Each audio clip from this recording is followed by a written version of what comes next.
Black Talk Media Project, helping to provide you with new black media for the new millennium.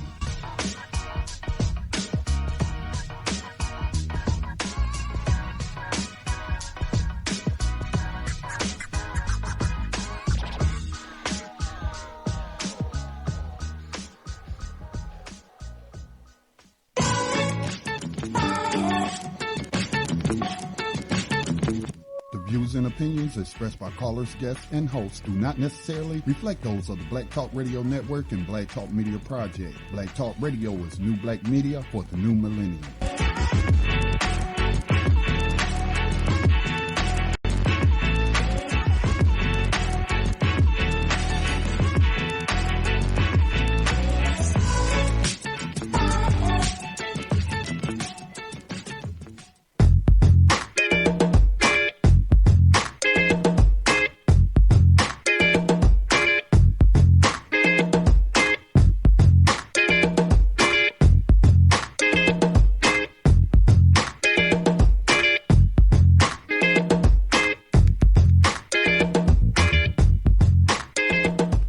Good afternoon. You are tuned in to Black Talk Radio News. My name is Scotty Reed. I'm broadcasting from behind the enemy lines of USA Inc. It is a Friday afternoon as I broadcast to you from the state of North Carolina. Pretty pleasant day out there today. No complaints about the weather because I know it's a lot of people living in Hurricane Matthew devastated areas that are still trying to recover. We do have pretty much a free-flowing program scheduled for you today, although we will be joined by my abolitionist comrade, the lead host and one of the co-producers of New Abolitionist Radio, which is heard on this network every Wednesday night at 8 o'clock p.m. Eastern time. But we'll be joined by Max Parthas. Just wanted to get a field report from him as he recently attended a conference, and we were supposed to talk about it on New Abolitionist Radio, but we had some unexpected yet welcome guests, and the program went into a different direction. So he's going to share that abolitionist news with us today on BTR News, and he will be hanging out with us as long as time will permit for him to hang out with us. Also, one of the questions that I'm asking, and I just thought to add this into today's program, after I was on Twitter, and I saw this black organization. I don't recall the name of it, but it's like a grassroots organization. And they were tweeting out their support for ballot initiatives that would reform the criminal justice system, like reform some of the laws that have pushed people to be in slavery. And my question is, I asked them a question and they never replied. And I said, well, what about all the ballot initiatives in the different states to legalize cannabis? And then that led me to ask the question in general, why are so many so-called, quote unquote, mass incarceration activists and organizations not discussing these state ballot initiatives to end cannabis prohibition?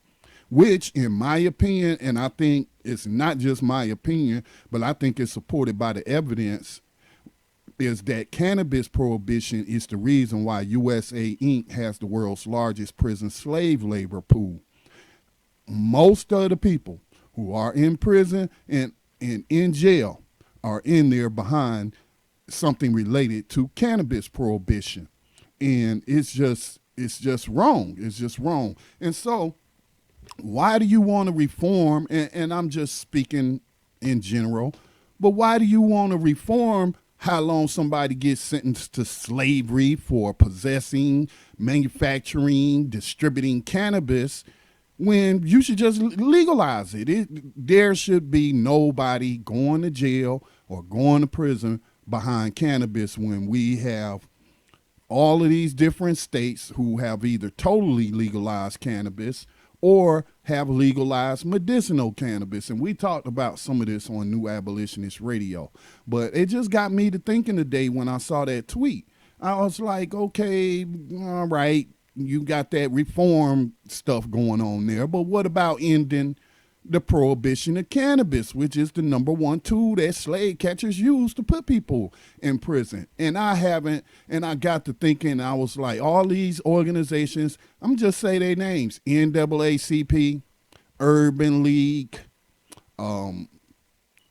many more, many so-called activists who are part of the establishment. That's why you see them on CNN and what have you. Why aren't they raising the issue or telling voters in those states that in order for us to strike a blow against, now they call it mass incarceration, but y'all know on this network we call it modern day slavery and human trafficking. But why aren't they telling people, putting out propaganda, placing ads, what have you, to get people to legalize cannabis so that we can, again, strike a very serious blow against the modern day system of slavery in this country? So that's just a question, an open question I want to put out there. Also, later on, if we have time, I'm not really particularly wanting to share this story, but it is a major story, and that is the FBI announcing the reopening of the Clinton email gate scandal, where she hid public records in violation of federal records laws, handle highly classified information in a manner that would be in violation of the Espionage Act, and how they just totally whitewashed that investigation and gave her a pass. So why are they reopening it now? Well, they say because of more emails coming out that perhaps the FBI did not have before, and somehow WikiLeaks got a hold of them, even though they're not citing what new emails they're talking about. And I'm speaking of FBI Director Robert Comey. He's not saying anything specifically, but they're talking about new emails have come to light. Well, of course they came through WikiLeaks. So they're reopening the investigation. And like somebody else stated, too late, too little. It's too late, too little. This investigation is not going to be over in 2 weeks, and it's going to have the same outcome: no indictment, regardless of the evidence. So why is this man playing these games and wasting people's times? So that's what is on tap today. But again, this is Friday. It's going to be a free flow program. The phone lines are open for those who would like to comment on whatever we're discussing, or if you would like to ask me about a news story or my opinion on anything. So before we get started and bring Max on, let me give out the telephone number. I promise you, I'm done with Skype. I tried to use it again. I promise you, I'm done with it. I'm done. I'm not going to pay for something that causes me nothing but problems. So we're just going to use the conference line for now. And I am looking at some different apps, some communication apps that we can use to replace Skype. It's not that the conference line doesn't work, but that's a long number for people to remember. So I want to have a 7-digit number that they can call in, and our 7-digit number is attached to Skype, and I'm not using Skype no more. Why? It don't work like it's supposed to work, and it just makes me angry. So I don't need to be angry while I'm trying to engineer programs. So the telephone number for the conference line is 641-715-3660. The participant code is 549-032#. And of course, hit *6 and 1 to place yourself in the caller's queue, and then I will bring you on air. One of the things I'm looking at is also being able to allow people to text message us during the programs, during all the programs, for those who are a little bit shy and they don't want to speak on air or what have you, but maybe, they'll share their thoughts through a text messaging system. So definitely looking at that. But without further delay, let's bring on one of my good friends. I consider him a brother and definitely a comrade in the new abolitionist movement, and that's Max Parthas. Max, thank you for joining us today. Peace, Brother Scotty Reed. I'm sitting here with my wife, Tribal Rain, who also shared the experience with me, and we were there as a team, as always, at the Carolina Human Rights Conference. Okay. Hello. Well, hey, Sister Tribal. Good to hear your voice. Well, I just want to thank you both for joining us today. I mean, you have a serious medical emergency that's going on with your family, with your daughter having cancer and receiving that treatment, and y'all could be just worried about your many problems that you have personally, but see that shows me the character of both of you. You don't have to come on here and talk about other people's problems and talk about modern slavery when you got so much going on. So I just want to just say y'all are an inspiration to me, how much y'all care about other people. Thank you, Scotty. Thank you. Indeed. I know for me, it helps us to manage our own issues when we keep things in perspective. And what's going on here is so much bigger than just my wife and I and our own family. We're literally fighting for the future of our children and our grandchildren so that they don't have to grow up in a world where they can be hunted in the middle of the street and then thrown into a prison for profit and abused. We just can't see that in the future, and somebody's got to do it. If not us, then who? That's what we look at. Right. And so let's jump right into it. Go ahead and please inform the listeners about the conference that you and Tribal attended, and what was your experience there? Indeed. In case they didn't know, this is the second human rights conference in the past few weeks that we've been a part of. We have been appealing to these different organizations and groups to finally include an abolitionist perspective within their human rights conference. The way we see it is very difficult to talk about human rights, particularly when it comes to criminal justice, if everybody is already in agreement before they even get to the meeting. So with an abolitionist perspective in the House, it means that there's somebody who doesn't necessarily agree that we should be looking for reform. And it puts abolition on the table as an option that we can include. I was the keynote speaker in Missouri Cure, where we won, New Abolitionists won an award there, making us an award-winning radio program, which is awesome.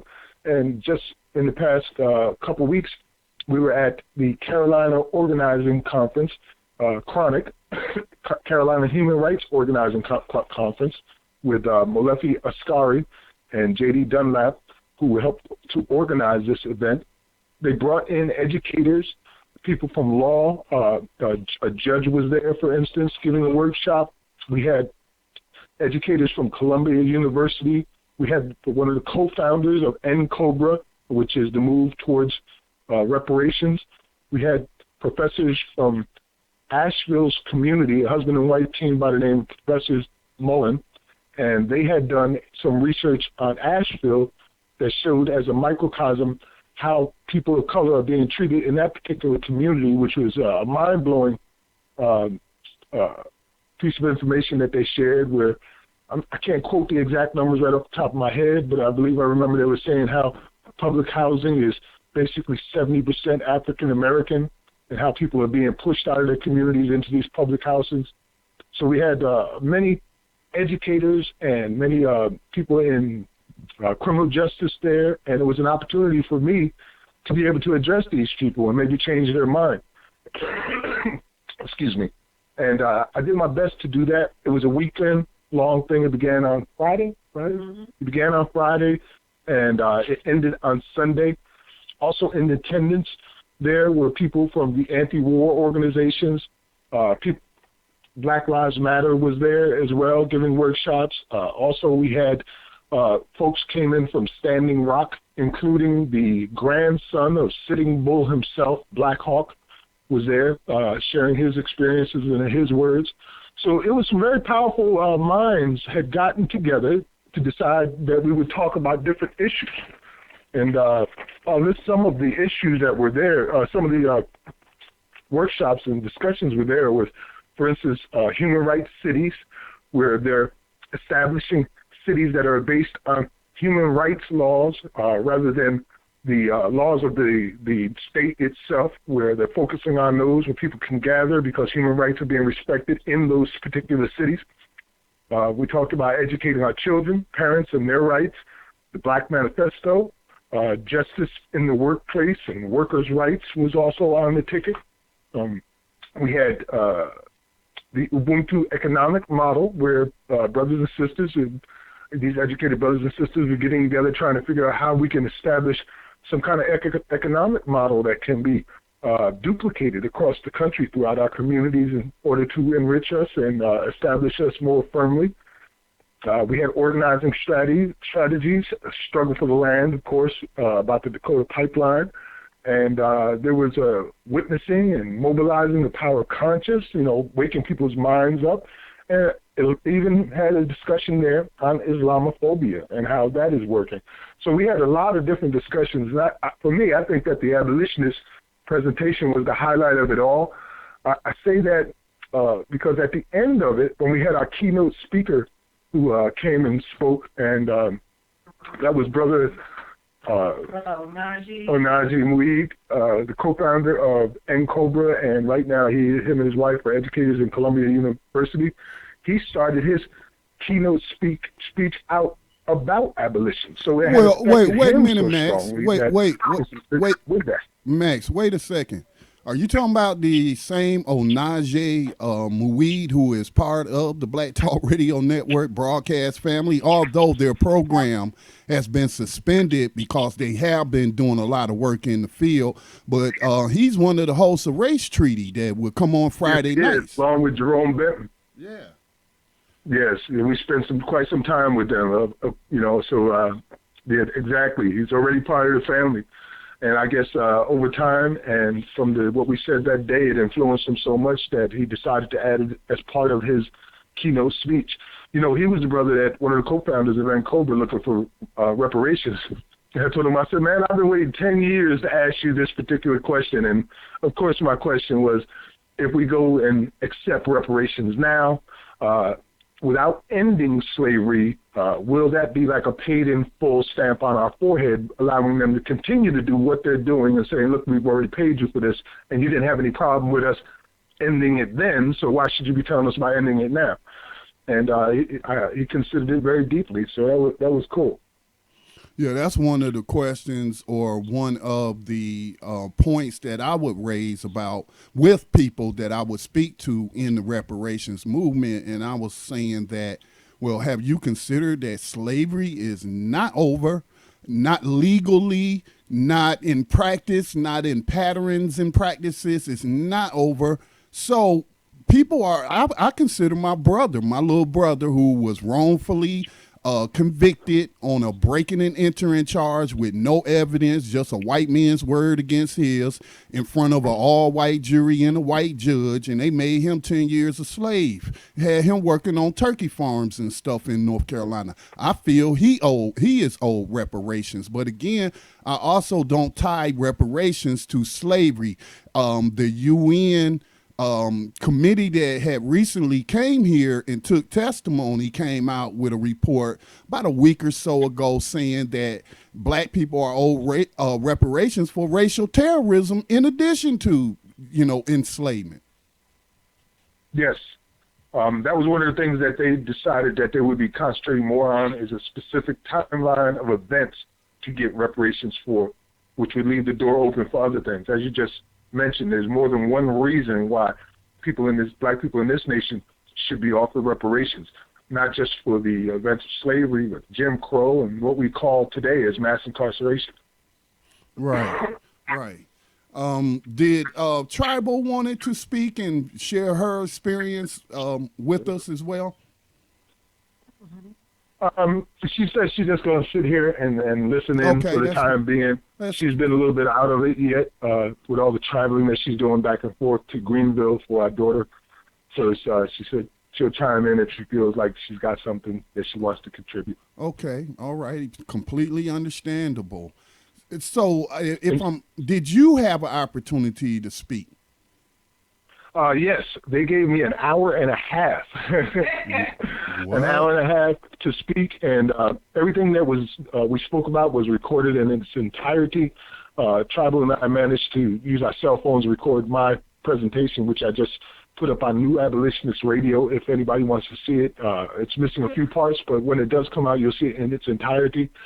when I got there, when I began to speak, the room was full, as I said, with these people who are educators and professors and leaders who are making differences in their communities as well as nationally. They're also inspiring the minds of young people throughout the nation in different universities. And they already have certain ideas and certain conclusions that they came to. And I asked them to just throw that all out the window from the very beginning and listen to me and please consider the argument that I was going to present.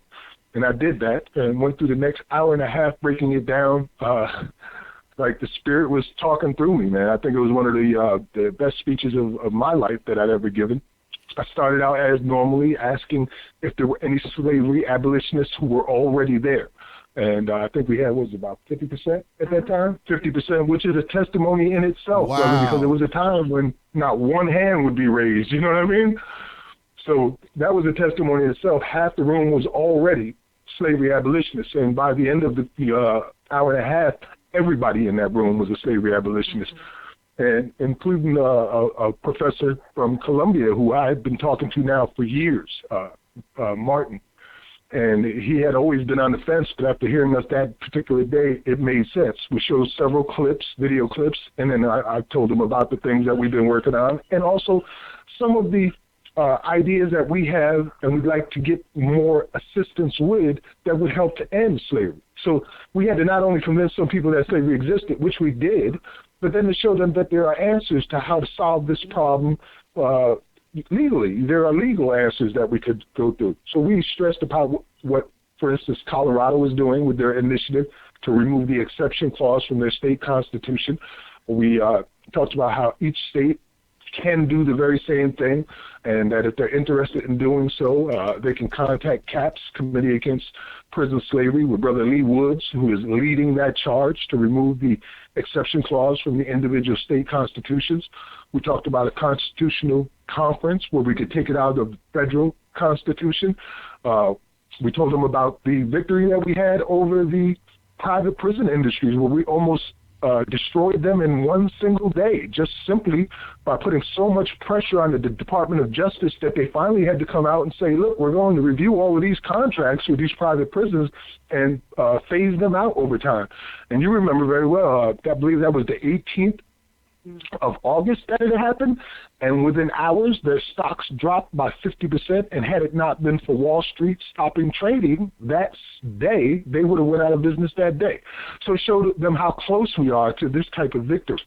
And I think the thing that convinced them most of all was when you gave them the figures, when you put it right in their face and showed them the differences between what's going on and the different races. Yes, I broke down our Ferguson is America report, of course, that we developed on New Abolitionist Radio here on blacktalkradionetwork.com. And I showed them how there is not a state in the union where blacks are not being incarcerated at a much higher rate than their counterparts, regardless of the number of population that blacks represent in those states.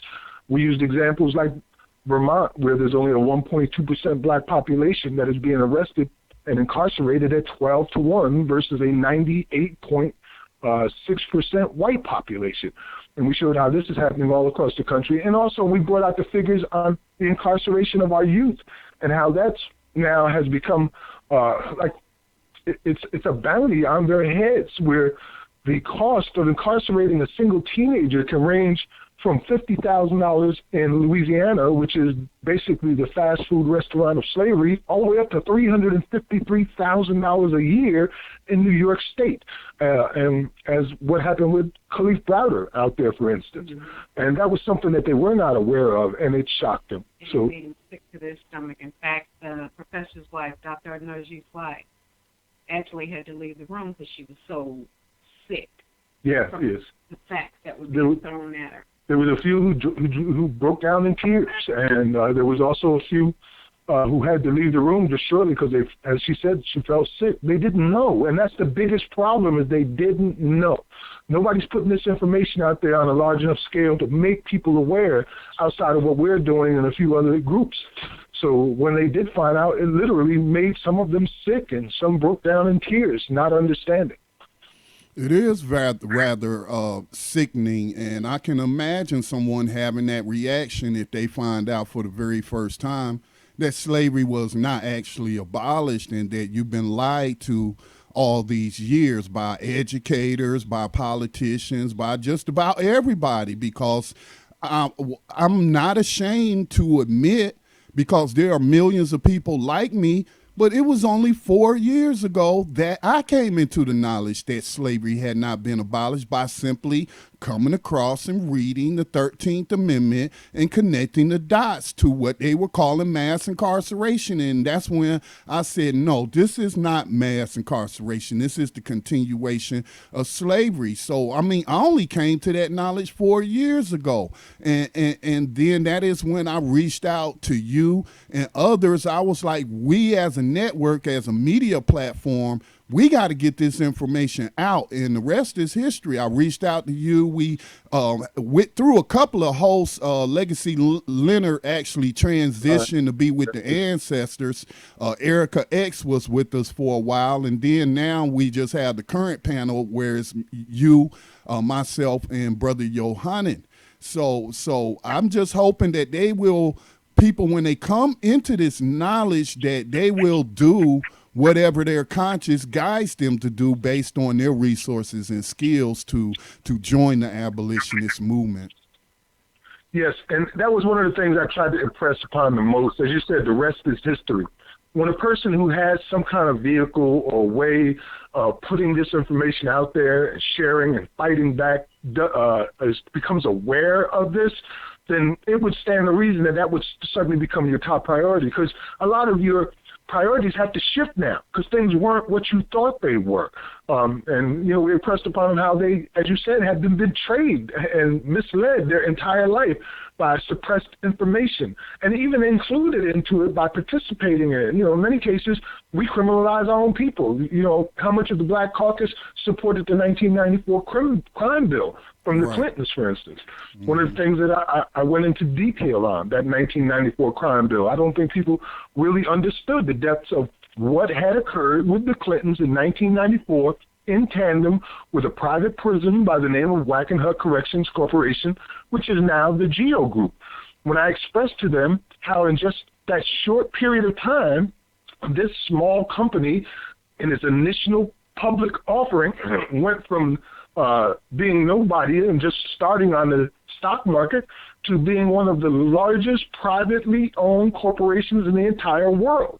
Right now, G4S is the third largest privately owned corporation in the world. It's also the largest private employer on the entire continent of Africa, and that's a prison company where they have Africans enslaving other Africans on behalf of a European prison company.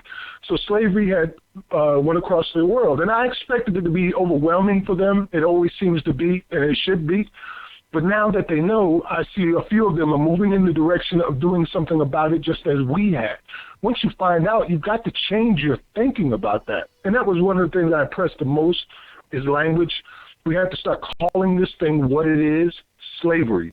Stop talking about it like it's some kind of mistake or error in judgment over time, but call it what it is, slavery. Instead of saying mass incarceration, say slavery. Instead of saying racial injustice in the courts, say slavery. And the more you say it, the more it's going to get out there, because that's what it is. It's a crime against humanity, which is why I was invited to be a part of this human rights conversation, because this is a crime against humanity that very few know of.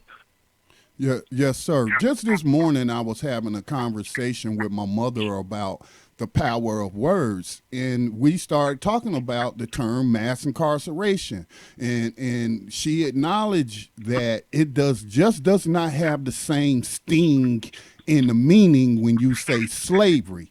And it's not that we're making this up. Slavery does exist. We can show you in law, in patterns and practices from their own, whether we're getting the reports from the corporations themselves and listening in to their earnings calls, or, you know, we point to the different legislative like the drug war that increased slavery. So I think that's very, very important that we use the correct language. Mass incarceration just does not, I mean, it still gives it some sort of legitimacy to me when you say mass incarceration. Oh, these people are locked up because they violated these laws and just too many people are getting locked up. And that's what I'm hearing from the reform movement. Oh, we're just locking up too many people. No, you are enslaving people. This is slavery, and nobody should be subject to slavery. So those words are very important. But Max, I do need to take a station identification break. I do have some more questions, and I do want to invite our listeners, whether you're on YouTube, TuneIn, Streamer, however you're listening to us, you can get in your questions and comments by giving us a call on our conference line, which is 641-715-3660. Participant code 549-032#. Hit *6 and 1 to comment. I mean, if it's still unclear to you that it is slavery that we're dealing with, if you have some questions, please, by all means, ask those questions. We will definitely do our best to answer them. And we've been at this for a very long time, putting in countless hours of research. You're listening to Black Talk Radio News, part of Black Talk Radio Network, providing you with new black media for the new millennium. We'll be right back after this quick message.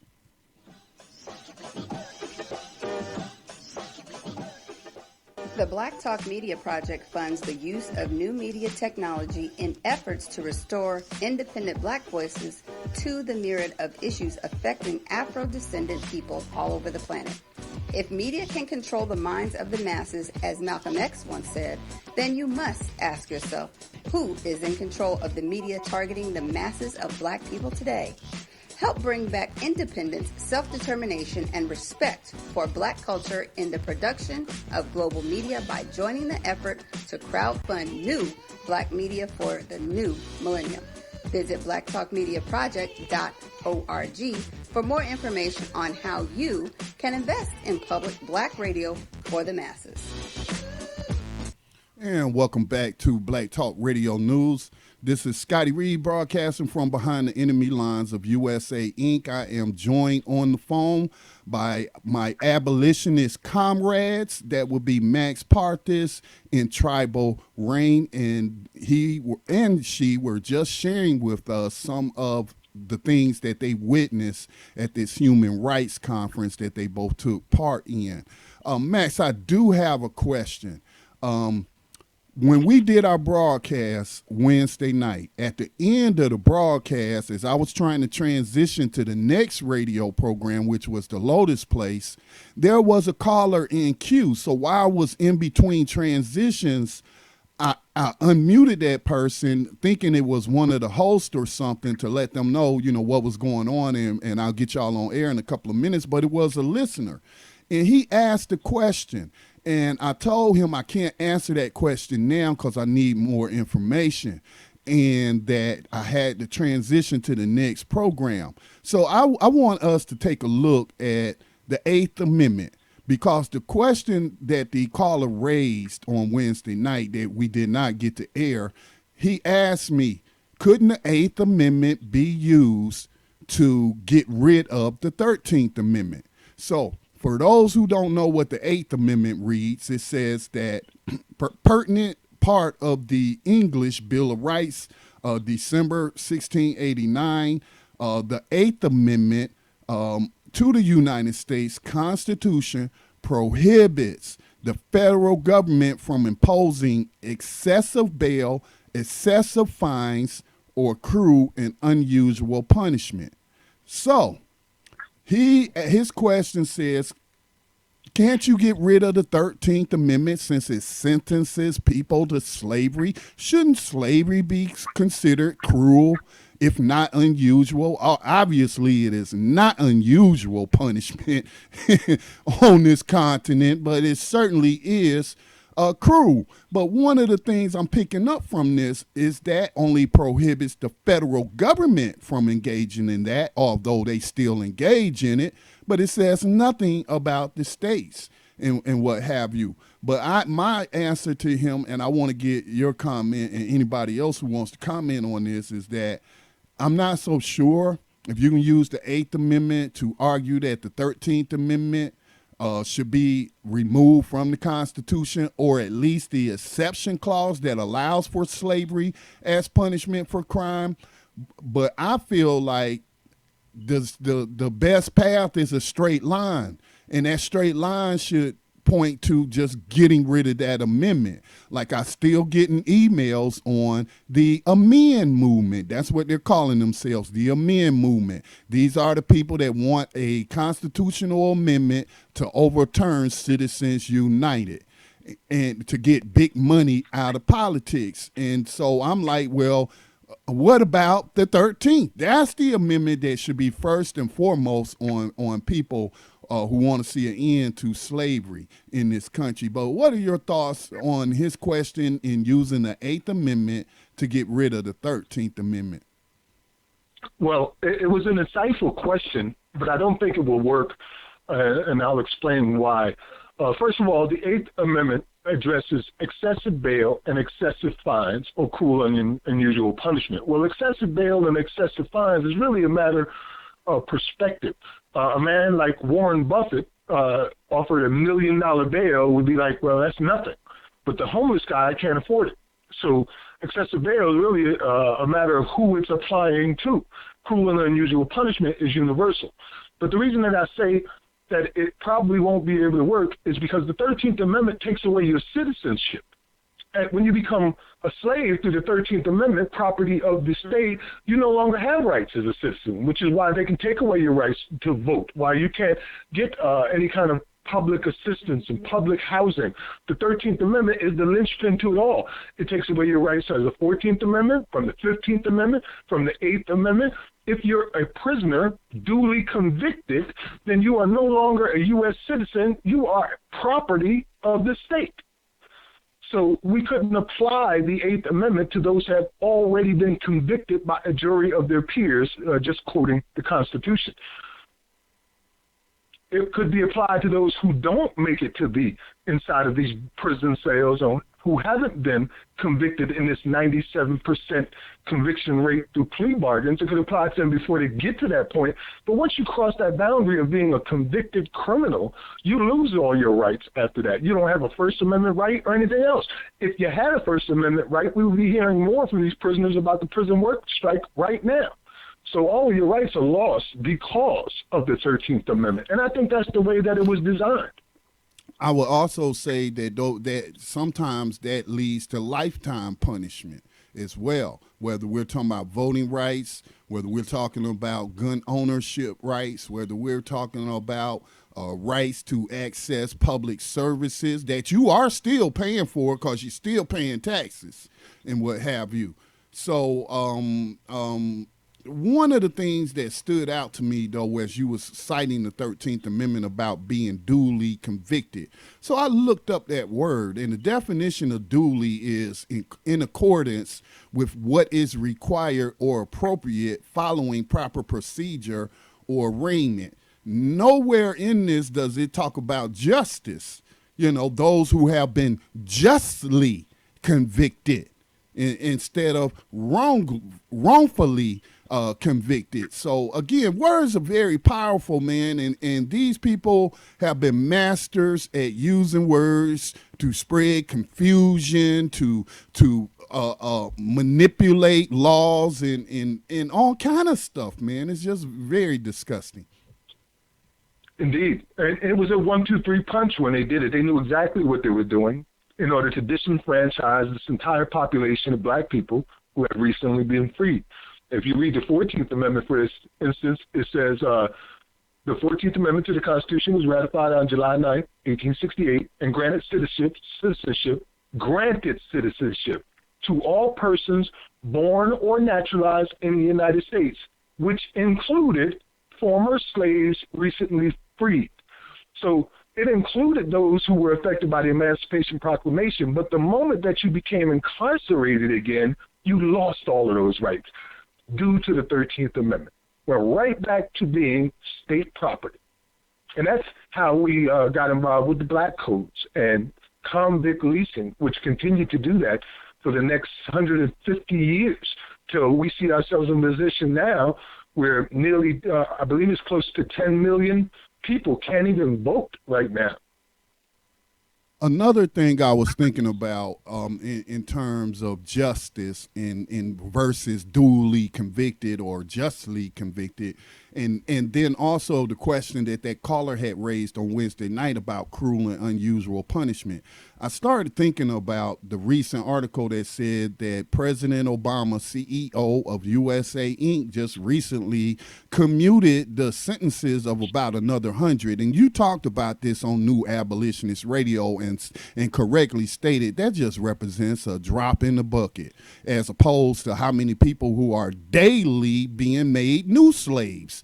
And so I agree with that. But one of the things I pay attention to their language when the White House puts out a press release on these commutations or anything like, I never hear them say, well, we're doing this because those sentences were cruel and unusual. You know, at least I haven't seen them mention anything like that. No, I haven't seen it either. And you're right, Scotty. They were talking about how they're going to release 6,000 people coming up soon. And I did note that we released about 650,000 people a year. And you divide that throughout the year, that's basically 1,790 people a day around that number. So that means that in 3 days, they'll replace what they released. So it sounds good on paper, 6,000 people. Anytime we're talking about 6,000 people being freed, it sounds fantastic. But when you think that in 3 days they'll replace that number, it takes away a lot of that excitement about what is occurring. It most certainly does. Speaking about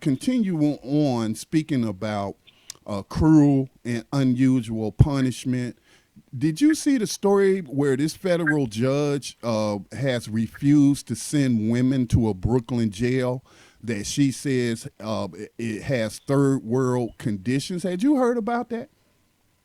No, sir, I have not heard about that yet. I had not either. This article was actually published by John Marzulli on October the 7th of this month. So it escaped me, and I just came across it today. So let me just read a little bit from the New York Daily News. It says a federal judge said she is reluctant to remand female defendants to the Metropolitan Detention Center in Brooklyn in light of unconscionable conditions found at the jail.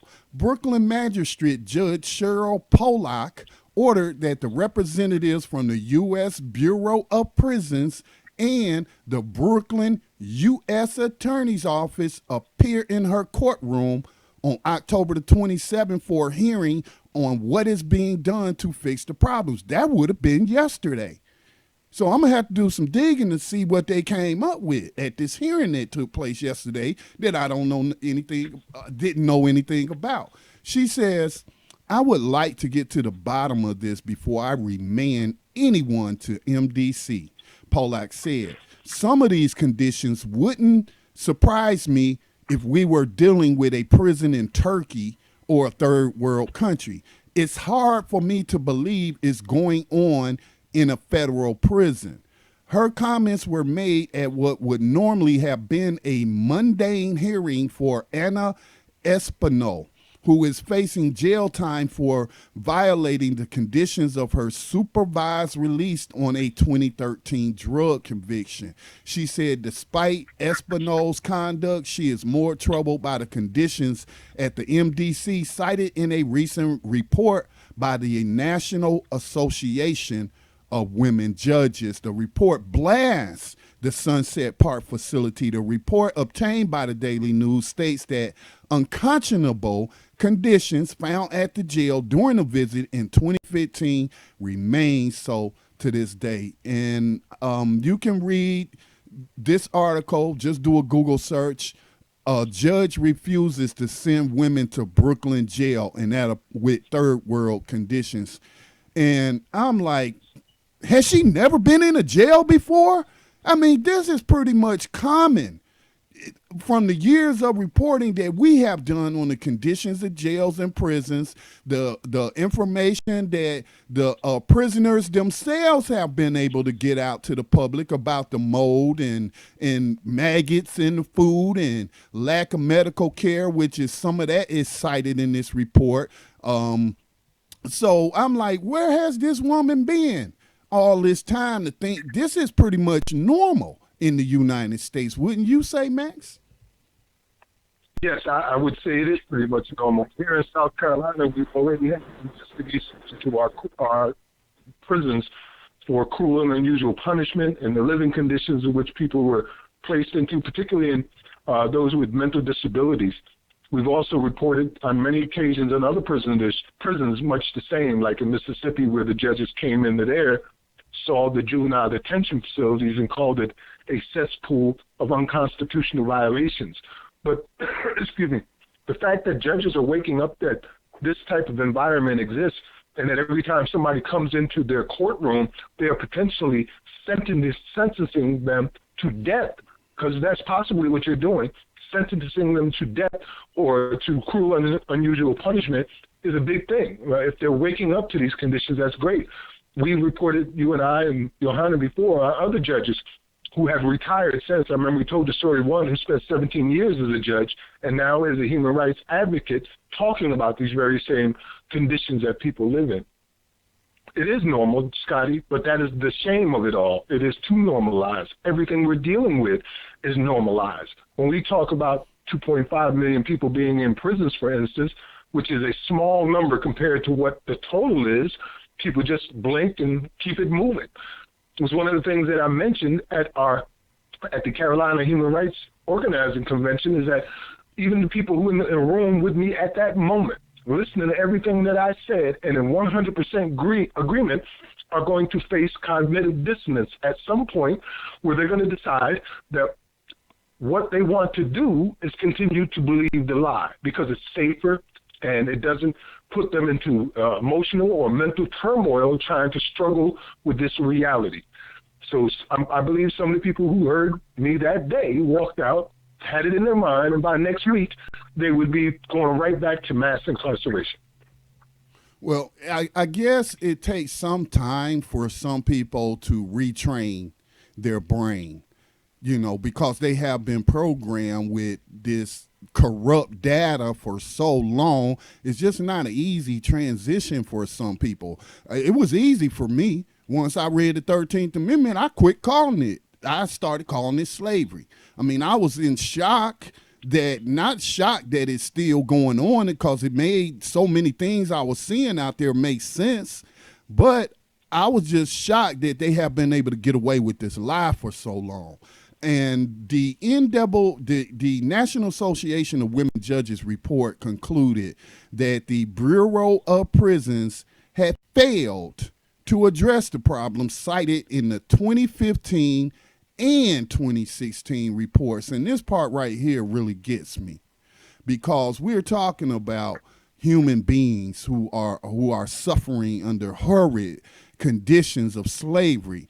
But she went on, the NAWJ, that's the National Association of Women Judges report, said that unlike 2015, so this is from the 2016 report, says unlike 2015, where there seemed to be some energy in the group, the impression was that these women in June 2016 had all but given up hope that things would get better. The lethargy was almost palpable. So it's a lot of people, man, who are just hanging on by a string for hope, man, and I'm just feeling for them right now. Indeed, sitting in these cages and cells, unjustly incarcerated for reasons that have nothing to do with anything that they've personally done, like these war against drugs, where people are being sent into prison. I believe it was the report we had was 575,000 people last year alone arrested, incarcerated over petty possession crimes. So they're sitting there looking at 10, 15, 20 years without any hope, wondering who's fighting for them and how can they ever get out. Not everyone can be Darrell Paget, the brother that we reported on here in our 21st century rider of the Underground Railroad who was able to study law and get himself out. Many just live out their lives in these prisons, caught up in this system with no hope whatsoever. And that's one of the reasons why I'm very happy to see that we have this prison strike where the prisoners themselves are fighting back against the system, trying to draw attention to the plight that we're dealing with here now. I mentioned earlier that we often say 2.4, 2.5 million people are in prisons, but that's a low number, and it's only using one area of incarceration. You're only talking about prisons, but the total number of people going through our prison industry and our criminal justice system is 24 million people a year. That's a whole different number now than 2.5, and it's a much bigger number than 2.5 million. 24 million people a year going through our justice system every single year. And I would add that even if they do not end up on a prison plantation for a considerable amount of time, they still, like we know, most of the court cases end up in plea deals, and they will be stripped of their rights all the same, whether they see the prison plantation or not. They will just be primed, like the young lady they were speaking about who got caught up on a 2013 drug possession charge. Here it is 3 years later, and she's still at risk of being made a slave. Wow. You know, one of the other things that we did at this conference was I managed to convince everybody to sit down and watch the 13th. We had Netflix on our computer, and we had a screen there for it.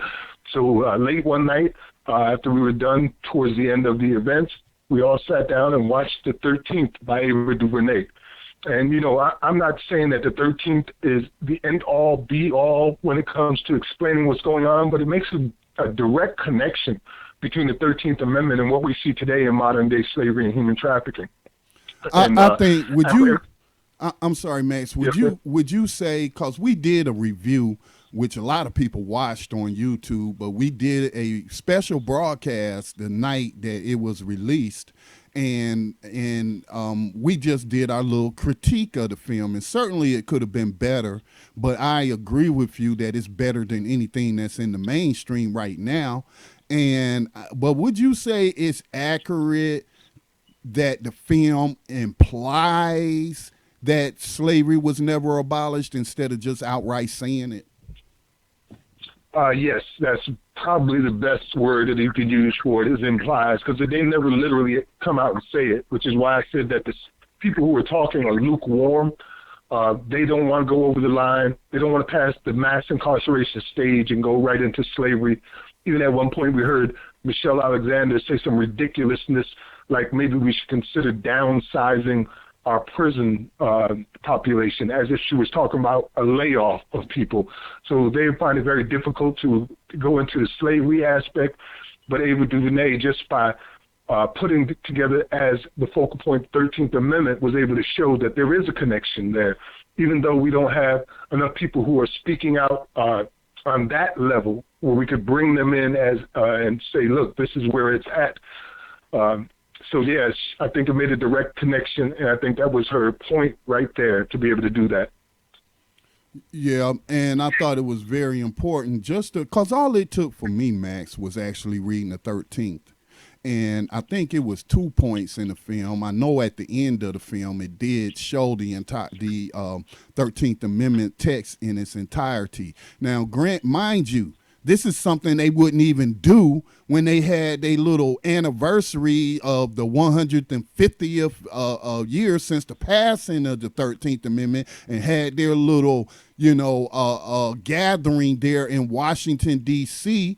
With Congress members and others, and didn't even have not a banner, not a poster, not nothing that showed the text of the 13th Amendment. And I think that was on purpose. So at least she did show the text of the 13th Amendment. And maybe for some, when they read that and read that word accept, then that light bulb will go off in their head just like it went off in mine.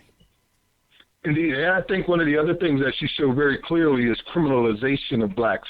She showed how using the 13th Amendment, switching to convict leasing, the new tactic was to criminalize black people as a whole. So you could put them into these prisons and jails and not be able to distinguish them from the murderers and the rapists and the real criminals. So the black man or woman who was on the corner and got arrested for vagrancy was put in with career criminals, murderers, rapists, and so on and so forth. And at one point, I guess even today, we see what happens with that. When you put these innocent people into a situation where they're surrounded by actual criminals, they themselves start becoming institutionalized. They themselves may end up becoming violent people. They themselves learn these how to live in a criminal environment amongst criminals. So when you let them out, they learn a whole new skill set now.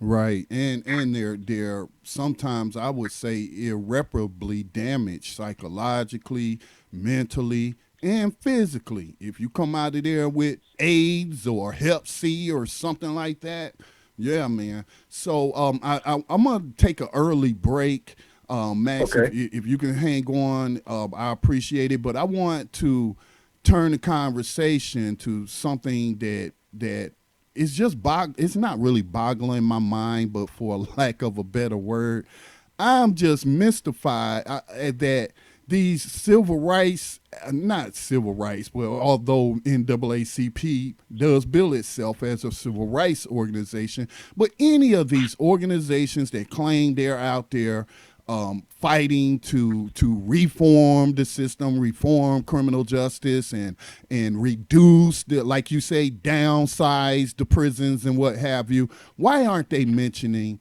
the various states that have cannabis legalization on the ballot? And there's plenty of evidence to show that it had, in those states that have legalized, it has reduced the victims of slavery drastically. Did it end slavery totally? No, it did not. But it in terms of cannabis, which is the number one charge, the number one charge that the slave catchers used to start the slavery process of processing someone into it, you would think that these people would be pointing out all the different states and paying for campaign ads and what have you, to point out that, hey, we could strike a blow against modern slavery on a state level by just passing cannabis legalization and showing them the evidence that shows, like for example, in Colorado, 94% reduction in cannabis charges. So we want to talk about that on the other side. Again, if you have any questions, if you have any comments about what we're talking about here today, even if you don't see it eye to eye with us, hey, you can still call in and share your opinion with us, because maybe somebody else, we might ask that question and then we'll know how to answer it.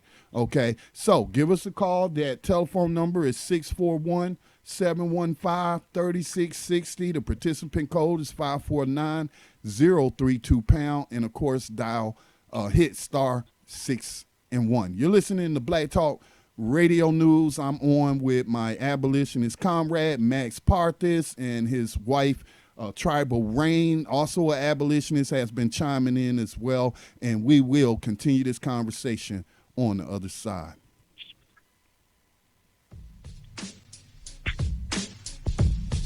The Black Talk Radio Network is made possible in part with help from the Black Talk Media Project, a North Carolina-based nonprofit engaged in the production and distribution of independent digital black media. Find out more by going to blacktalkradionetwork.com or blacktalkmediaproject.org and look for the menu tab, Crowdfunding Black Media.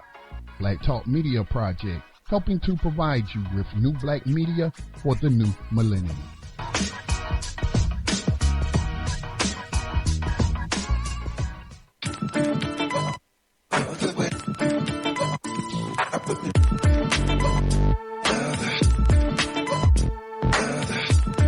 You are tuned in to Black Talk Radio, new black media for the new millennium.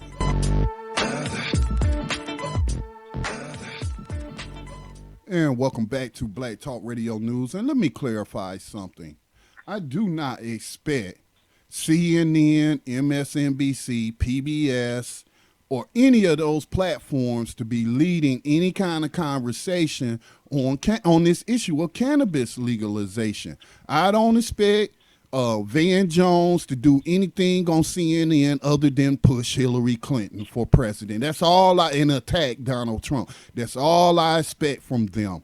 But when it comes, because we have social media, because we have the internet, because many of these organizations have their own platforms and email lists and what have you, I'm just very, very disappointed that there is silence coming from these people, coming from these organizations on these ballot initiatives to end cannabis prohibition. Max, what are your thoughts?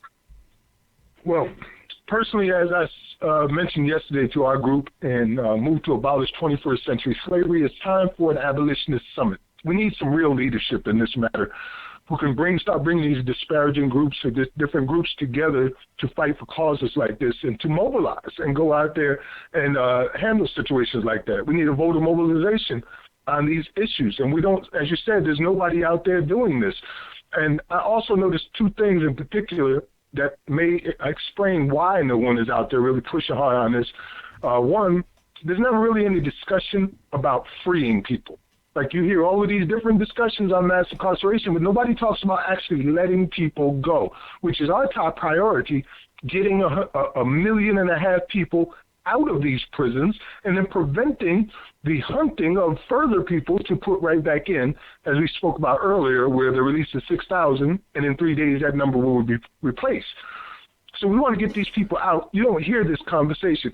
That's the first thing. And secondly, marijuana decriminalization is one of those things where they have convinced the communities themselves that this is something that is wrong, that if you go to jail for smoking some weed, you shouldn't have been smoking no weed. You're 19, you're 25, whatever it may be, you are the one that's wrong. Where we've been smoking marijuana, cannabis now for 5,000 years as a society. And suddenly you got to send us to prison for it for smoking $10 worth of marijuana. And then you look right around at the different states that have legalized, and you see how much of a benefit it has become for the state itself, where states like Colorado were able to reinvest $80 million from the profit into the schools. So those are some of the things you never hear. And then finally, one of the things you really never hear is the decrease or the reduction of the number of police in our society. We've got like 1 million police, and you never hear anybody say, well, we don't need 1 million. We maybe need 500,000. or 400,000, particularly if you're going to end these laws on marijuana illegalization. So if you're going to end those, that's 575,000 people right there who will never see a cop to arrest them. Mm-hmm. You don't need that many police. So I think there's a number of reasons why, Scotty, and those three that I just mentioned to you would be some that I would like for people to consider. Now, I do want to acknowledge two organizations who have been putting this information out, because that's how I found out the information, and that is the organization led by former slave catcher who has totally repented and in a tearful apology said, I just didn't know what I was doing to my people. And I'm talking about Neil Franklin, a black man who was a police officer and then later worked with the Maryland, a captain in the Maryland State Police. Now he leads the organization called Law Enforcement Against Prohibition, which is made up of former slave catchers, former plantation overseers, former judges, former criminal attorneys, and what have you. So they have been putting that information out through their email lists and through their website. The other one, I don't know if they are a 501c3 or a state nonprofit, but that's stopthedrugwar.org, stopthedrugwar.org, which is a great source of information for everything concerning the drug war, including the slave catchers getting caught misbehaving or what have you.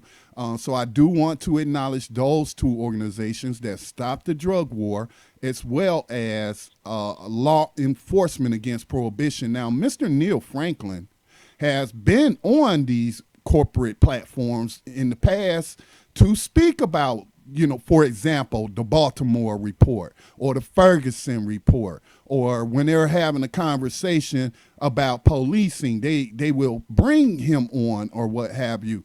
But I haven't seen him on there, invited on there recently to push what his organization is pushing, and that's cannabis legalization in the states that have it on the state ballot. So shout out to Neil Franklin, all those people who volunteer their time to speak on these issues. I've had a number of them as guests on this program over the years. But what about these other organizations? See, I'm subscribed to a whole bunch of different organizations, whether I belong to them or not. I'm not hearing anything from the NAACP. I'm not hearing anything from the Urban League. I'm not hearing anything from the NAACP Legal Defense Fund on this issue. I'm just not hearing it. I mean, you name it, I'm not hearing it. The so-called progressive organization called Move On, which is funded by George Soros, the billionaire investor. I'm not seeing this, man. And it just gives me cause for pause and wondering what's going on here. Had they, like, for example, when you have an NAACP that takes money from Wells Fargo or any other corporation that's involved in 21st century slavery and human trafficking, that makes me believe that's why you're not speaking on it, because your paymasters have forbidden you to. It's just very frustrating, Max. Well, let's just look at what the legalization of marijuana would do to the prison population. As we spoke about earlier, 575,000 people went into prisons and jails last year just for simple possession. We release about 650,000 people per year. We incarcerate a little bit more than that, more or less, about the same thing. So if 575,000 are going in for petty possession, and we're putting in $650,000 for crimes overall, $650,000 for crimes overall, that leaves you a little more than 100 and some thousand people going in every year. Think about how quickly the prison population would decrease. Within a matter of 4 years, you would be down to a percentage of what you had originally had. I mean, that would kill the private prison corporations right there. By itself, yes, that would kill them. By itself, it would kill them. USAtoday.com did publish an article today talking about the cannabis ballot measures on election day. So let me just read live on Red Bull TV. Give me just a second. It started up an ad. This year, the world's see if I can stop it. Event. Okay, there we go. All right. So, USA Today published an article in its election 2016 section. Let me see if we can actually hear from them. The trees. Small patches that make up California's pot production mecca. A lot of people came here for a different way of life. Okay, that's not a piece of propaganda I want to play. Let me just read from the article. It says nearly 60 million Americans may wake up November the 9th to find voters in their states have abolished long-standing cannabis prohibitions, a threefold expansion for legal cannabis across the country. Another 24 million Americans could find themselves in states with newly legal medicinal cannabis use, a smaller but still significant expansion of legalized pot around the United States. Already, half of the states permit some form of medical cannabis use, and more than half of all Americans live in a state that has approved medicinal cannabis. California, experts say, will likely play the most significant role in cannabis legalization on November the 8th.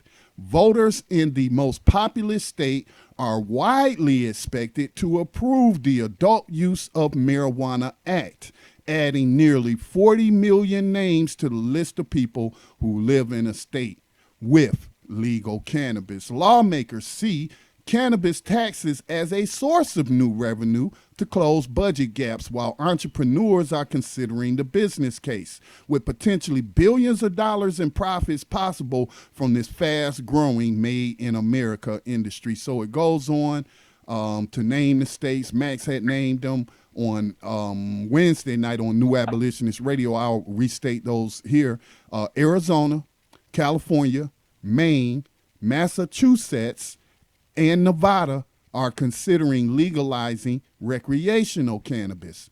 Voters in Arkansas, Florida, Montana, and North Dakota are asking voters whether to permit medical use for certain conditions like cancer or chronic pain. None of those votes will change the federal ban on cannabis use, although legalization advocates say it may further pressure Congress, the DEA, and the FDA to act. How about the CEO of USA Inc., who has it within his power? He don't have to go ask permission from no one. No one. He has within his power, with the power of the pen, to remove cannabis from the DEA's schedule list of drugs. This solely falls under the executive branch of government.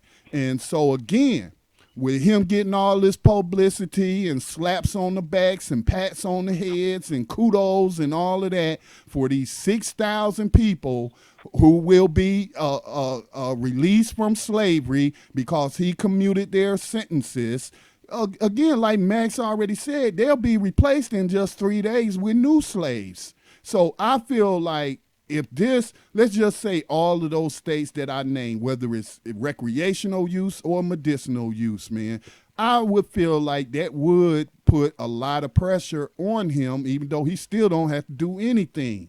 But it would put pressure on him to at least do that before he leaves office January the 20th. I'm not betting whether he will or not, because I don't trust anything that comes out the man's mouth. But Max, your thoughts? I don't believe he's going to do anything about it. I think that he's been part and parcel of the problem throughout the past 8 years, all the way up until 2012. Criminal justice reform wasn't even a part of his conversation. We've listened to the State of the Union addresses, and as I said, as far back as that, just a few years ago, criminal justice reform was not even in his State of the Union address. It didn't exist for him. He's never said the words private prison, for-profit prisons. That doesn't come out of his mouth. He's worked hand in hand with these for-profit prison companies to make their business models much larger. If you remember, when the immigration so-called crisis occurred, we were reporting on New Abolitionist Radio that they were about to close those facilities near the border because they didn't have enough people to fill them. And then suddenly all of these immigrants started coming in based on a rumor that they would be able to get citizenship if they could just spend some time in these facilities. And suddenly we had this overwhelming number of women and children and families that were being put into these immigration detention centers. And the very first thing that the president did was give $3.7 billion to these private prison industries. So I believe that he's been working hand in hand with them all along, and nobody can convince me otherwise, because I have seen him, and I had it on video where he had sat and explained how the Emancipation Proclamation was not really something that freed the slaves, and how the 13th Amendment allowed it to go on, in a conversation he had with students. I believe it was out in a university. I forget which university he was speaking of, but he knows what's going on, and he's been participating in it. So I don't expect much from him. I don't either, but we still will be putting pressure on him until he leaves office and the next CEO takes place, because it doesn't matter if it's Trump or Clinton. When they are, what do they call that, on inauguration day, when they are sworn in as CEO of USA Inc., slavery will still be the supreme law of the land. So regardless of who it is, we're still, as abolitionists, are going to have to fight that person. Because the trick is, as we have identified, the trick is this reform stuff. And as you and Johanna often say, you can't reform slavery. You have to abolish it. Reforming slavery is what got us where we are today. They reformed it to convict leasing. They reformed it to the chain gangs. They reformed it to Unicor. The one thing that always remained constant, though, was the constant hunting and incarcerating of people across the United States, in particular people of color. That is something that has remained constant, including the exploitation of their free labor and the exploitation of their families and themselves through exorbitant prices, fees, and fines that they can barely afford. Most times they can't afford. Many times, in order to deal with just the bail system alone, people will give up their homes and their rent and not eat and things like that just to pay the bail. Like for Sandra Bland, who was arrested for not using a turn signal while a cop was tailgating her, and ended up with a $5,000 bail. So, yeah, that is the case as I see it. I do have a press release that I would like to share briefly. We had Karen Zhao on as a guest on BTR News recently. She wasn't the same one we had on New Abolitionist Radio. I'm sorry. But Karen Zhao is with the Incarcerated Workers Organizing Committee, NYC, and they put out a press release in regards to the Bronx 120. And it said that today is the 6-month anniversary of the largest quote-unquote gang raid in NYPD history, in which 120 young men were kidnapped from their homes in the North Bronx on April the 27th. Disturbing information has come to light about the treatment of the Bronx 120, most of whom have been held in federal prison without bail, awaiting trial, and the plea deals they're being forced to take. Reflecting on today, a young man kidnapped from this raid stated, "I wake up every morning still in shock that I am being federally prosecuted. Many of the Bronx 120 have been severely mistreated during this pretrial period." Again, they haven't been convicted of anything. They are getting tear gassed inside their cells, serving long stints in solitary confinement, getting shot with rubber bullets while inside their cells, being denied access to commissary and weekly visits from family for as long as they have been incarcerated, being forced to sleep on the floor without a mattress, denied proper physical and mental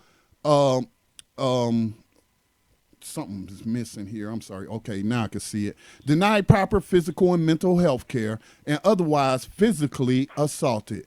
These concerns are familiar to those of us who are keeping up with the ongoing national prison strike, around which imprisoned individuals are making human rights demands through nonviolent direct action. You can read the rest of that in our abolitionist group on BTR community.com. I just wanted to mention that before we end today's broadcast, but the victims of the Bronx 120 raid were arrested on federal RICO charges, some of them for simply knowing an alleged gang member.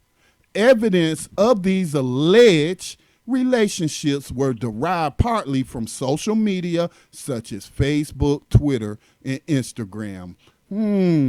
That just goes right in line with them using those platforms, using the CIA front company, Geophedia, to track not only just people in general, but activists specifically. So just wanted to share that. But the reason I wanted to share that, Max, is, again, here's RICO being used, I believe, misused against these young men, while we pointed out with that Ferguson report, which did cite violations of federal laws, that the relationships that these city managers and city councils have with the slave catchers department and with the courts, that they should be indicted on federal RICO charges.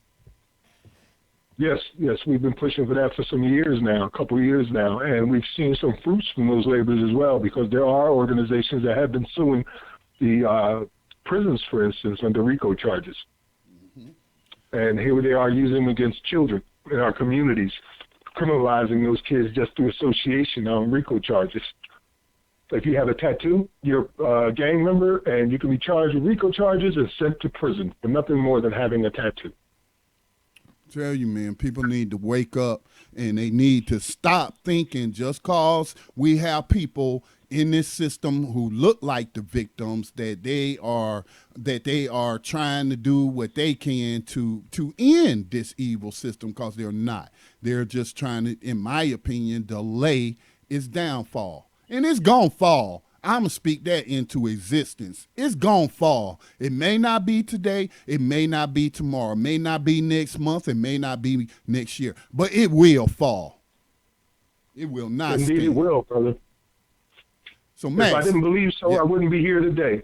In the closing segments, I just want to say thank you to Malefi Ascari, J.D. Dunlap, all the people who participated in Chronic 2016. That's Tribal Rain yelling out there. All the people who participated in it. I see a bright future because of people like that who will now take this information that they've garnered and take it back to their students and their alumni and to their colleagues and start sharing it and working on it. This is how the word spreads and how change comes about.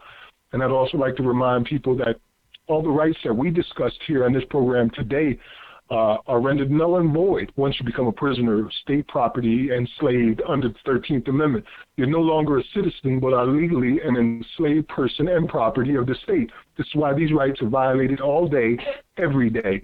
It's impossible for someone to stand there and tell me that we have a Sixth Amendment right, which guarantees us fair and speedy trials by a jury of our peers, and in the same breath say that 97% of all people going before those judges never even get a trial. They go straight into prisons through plea bargains.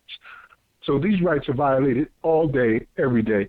And I also like to remind people, as Scotty was saying earlier, that if we were to just legalize marijuana possession, for instance, just make that legal, you would see a decrease in the number of prisoners that would be somewhere upwards of 70%.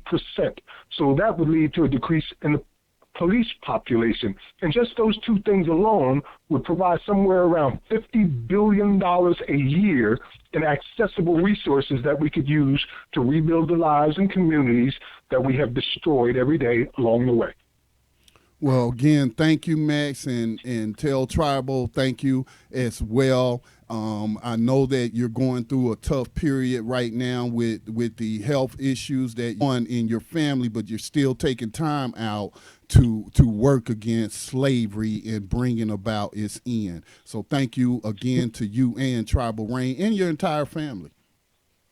Thank you, Scotty. And Thank you, Scotty. if anybody would like to help us out, because, you know, not only is it we're dealing with the health crisis with our daughter facing this life or death situation, but we recently lost our house to the flood just last year, and then we're flooded again this year. Mm-hmm. So we're trying to find a new place to live. So if you want to help us out, and donation-wise, you can send donations to prismaticdreams@gmail.com, spelled PRYSMATIC, dreams, plural, @gmail.com. We appreciate any help at all via PayPal. All right. Thank you so much, Scott. I appreciate you giving me the time to be able to share our experiences from Chronic 2016. Well, God bless, brother. God bless you as well. All power to the people. All power to the people. All power to the people. All right. You all have a blessed day. Okay. That was, again, our comrades, Tribal Rain and Max Parthas, new abolitionists working to bring about the end of modern-day slavery and human trafficking. Again, if you have not read the 13th Amendment, please go read the 13th Amendment. Go read it. It's not very long, and it's not very complex. And you do have to know the definition of words, but I think most people know the definition of the word accept. Okay, that means there's an exception. So when the 13th Amendment says we abolish slavery, except as they're making an exception for slavery. It says it right there in plain English, right there in the U.S. Constitution, supreme law of the land. It's codifying slavery. And it's not going to end itself. It's not going to end itself. But I would say to people out there who are wondering, well, what can I do? You may think that you don't have a lot of resources. You don't know a whole lot of different people who are connected to the political system or anything whatsoever. What can you do? Just tell people about the 13th Amendment. Tell them slavery was never abolished. Change the language. Don't call them police. Call them slave catchers. All right, don't call them law enforcement officers, because what they are enforcing is slavery. Call them slave catchers. These the slave patrols. This isn't community policing. This is slave patrolling. Just change your language. Don't call it mass incarceration. Call it slavery. Words are important. Mass incarceration is some watered down, politically correct term that makes it, I guess, more palpable for people to digest. No.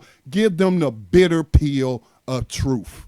And what is that truth? That slavery was never abolished, that Abraham Lincoln was a despicable liar and a racist, and we have to finish the job that was set out to be done by the abolitionists who came before us. The work still has to be completed, and we welcome everyone to join again. You don't have to be the smartest person in the world. You don't have to be a millionaire. You don't have to have all of these vast resources to make a difference. Just sharing truth with people in your immediate circle. You'll be surprised at how far that will go. Okay? It will go very far because people got to recognize a problem and analyze it properly before we can come up with a solution. If we misdiagnose and then calling it mass incarceration, then we think, we just don't need to lock up so many people. I mean, we need to keep locking them up, but just not so many. Yeah, y'all just getting outrageous with it. No. We need to end slavery. No one should be subjected to slavery. Even those, I would say, who have committed violent crimes. I don't think they should be subjected to slavery. No, that's not going to rehabilitate anyone or make the situation or make crime go away. So we must not make excuses for slavery. All right, I do have one more story that I said I was going to cover. I really don't care because nothing is going to change. But the FBI has renewed or reopened its investigation into Hillary Clinton's secret email server. Director James Comey told Congress in a new letter today that heightening the stakes for the Democratic presidential nominee with less than 2 weeks before Election Day. Mr. Comey said his agents learned of new emails pertinent to their probe while working on an unrelated case. He said his agents need to review those messages to see whether they contain classified information and whether they affect his previous decision. Who is this guy fooling? He ain't fooling nobody.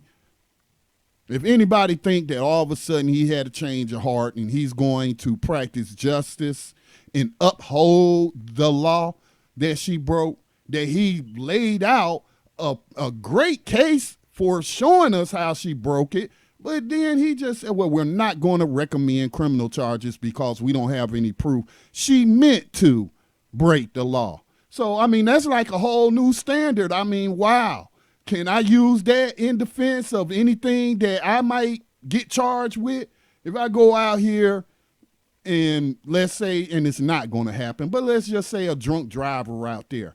I don't think drunk drivers mean to kill anyone. It just happened as a result of loss of motor functions from using alcohol in driving. Okay?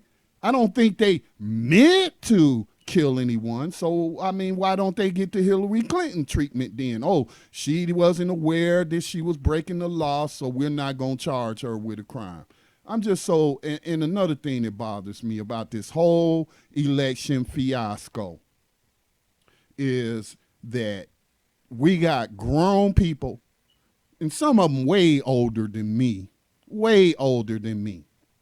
who are so bought into this game that they're playing. They're so bought into this rigged process that you listen to the words that come out of their mouth, it makes no logical sense whatsoever. They will act like, oh, I don't care about her breaking laws. Who cares about people breaking laws and what have you? Well, apparently a lot of people care about laws being broken, or we wouldn't have the largest prison population on the face of the planet. But most of the people that's locked up, as we just talked about with Max, are in there for victimless crimes, things that are only crimes because crooked politicians determined that if they pass this law, make this a criminal offense, we can then target these formerly enslaved Africans and make them slaves again. We go to the modern drug war where Nixon, chief of staff, said that they started the drug war to target black people and anti-Vietnam War protesters. So again, half of the stuff that's on the books shouldn't even be on the books, should not even be crimes. A crime to me is when you've harmed another individual. In this case, Hillary Clinton harmed the intelligence capabilities of USA Inc. Not that I care. I'm glad she did it. Anything that will speed up the dissolution of this corporation, I'm all for. I make no secret about I want to see USA Inc.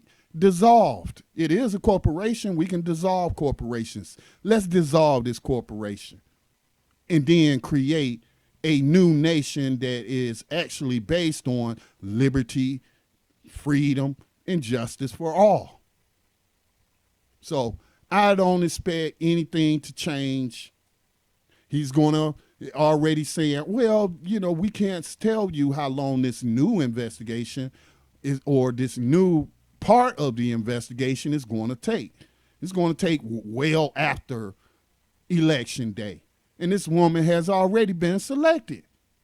She has already been selected. I will be shocked if Hillary Clinton on November the 9th is not the new CEO-elect of USA Inc. I will be shocked, I tell you. I really will be. And once that occurs, well, good luck trying to indict a sitting chief executive officer of this empire. It's not going to happen. So I thought I would share that story, but it's really not that important because nothing's going to change. She's going to continue to be above the law. Anyway, that is my program for today. Coming up here in about 29 minutes will be Tando Radio Show. He will continue on with the topic of cyber warfare and what have you, and also global nuclear war 1. So make sure y'all keep it locked right here on Black Talk Radio Network.com, on our digital radio station, Black Talk Radio. You can find us on many different platforms, but just Google Black Talk Radio will be the #1 result, and you'll find all the different ways that you can tune in to the stream. Also, the Black Media crowdfunding Black Media campaign, that's ongoing. Just sent out a couple of shirts today. If you want a Black Radio Matters t-shirt, more importantly, find out why black radio stations, we have to make them matter again, because they played a tremendous role in getting information out to people during the civil rights / Black Power movement. And in 1996, again, those darn Clintons working with Republicans, it was a bipartisan affair. In the 1996 Telecommunications Act, it allowed corporations to own up to 8 different radio stations in the same market, and they just basically squeezed out black radio, who could not compete with them. So we have a plan through the Black Talk Media Project to restore what we have lost, but in a different form. So you can help contribute to that effort by going to blacktalkmediaproject.org or blacktalkradionetwork.com, and you will find the different ways that you can donate, but most importantly, find out why you should support the creation and distribution of independent black media. All right, you should recognize the fact that slavery was never abolished. It is the supreme law of the land. What we see going on isn't policing, but it's slave catching. And if you do not want to become a new slave, then what you should do is develop battlefield skills, battlefield awareness, defensive living skills, so that you do not easily become a new slave on a prison plantation. There's nothing I can tell you that can guarantee that that won't happen to you. It could happen to me. They could run up in here right now and take me away for some made up crime or what have you, or because they don't like the words that are coming out of my mouth.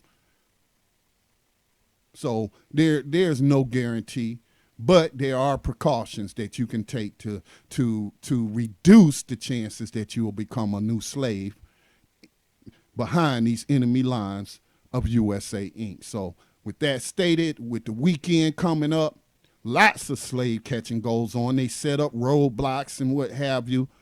If you got to be out there, make sure everything legit. Make sure your inspection stickers are up to date. Make sure your registration is up to date. Make sure your blinkers work. Make sure you have all your paperwork or what have you, in case the slave patrollers pull you over and demand to see your papers. Make sure all your papers, your freedom papers, are in order so that they don't start the process of returning you to a state of slavery. With that said, be safe out there. Peace and blessings to all.